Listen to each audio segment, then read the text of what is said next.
โอ้ยน้อยามหัวใจมันเศร้ายามหัวใจมันเหงาสิอดไว้คนไกลถิ่นต้องทำมาหากินดิ้นรนเพื่อปากท้องสิขันสู้อยู่ต่างแดนนาพนาง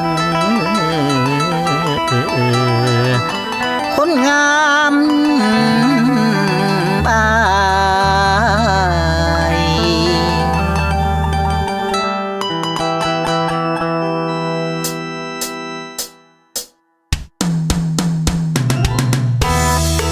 โอ้ยเดนางทางไกลเยินเดินไกลล่าเมื่อย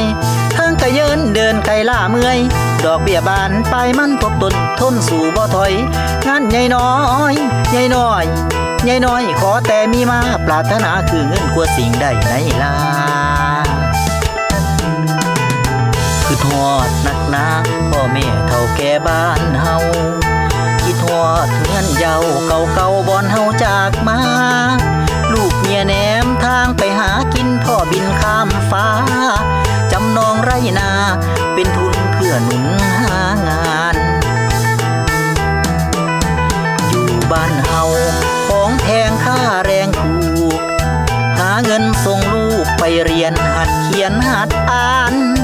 คิดทอดเด้แต่จำต้องอยู่กับงานยกโทรศัพท์สื่อสารแต่ละวันพอมีแหงใจ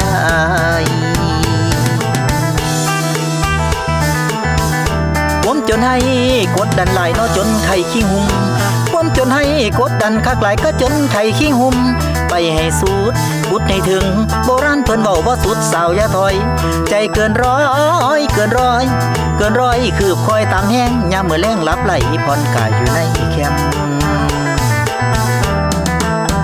แม่จันแรมมีอ้ายใจเย็นลำบากยากเข็นเพียงใดอย่าให้ไผมาแซมหัวใจเจ้าคือชีวิตอ้ายเด้อจันแรมกายพี่นอนอยู่แคมป์แต่ใจกอดเจ้าเด้อนางเงื่อนไขที่วางหลายปีพี่สัญญาเก็บออมเงินตราเด้อล่ะหักยาจืดจางรออีกหน่อยคนดีอีกบ่กี่ปีเด้อนางพบดุดนกสร้างรังสิ่งที่หวังนั้นยังไกลเกิ